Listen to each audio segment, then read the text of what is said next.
SolveYourTech.com, your source for how-to guides and tutorials. Welcome to our video about how to automatically delete text messages from iPhone. If this guide helps you out, then please consider subscribing and liking this video. If you find that you're often manually deleting text messages from your iPhone because you're running out of storage space, then there's a setting that you can change to let your iPhone automatically delete those text messages for you. You can enable this setting by opening the Settings app, scrolling down, and choosing the Messages option. You can then scroll down again and choose the Keep Messages option under Message History.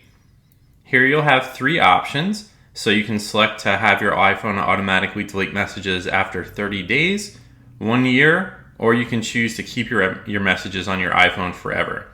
If you choose the 30 days option, then you'll get this pop-up that says that messages older than 30 days will be permanently deleted and that you can't undo this action.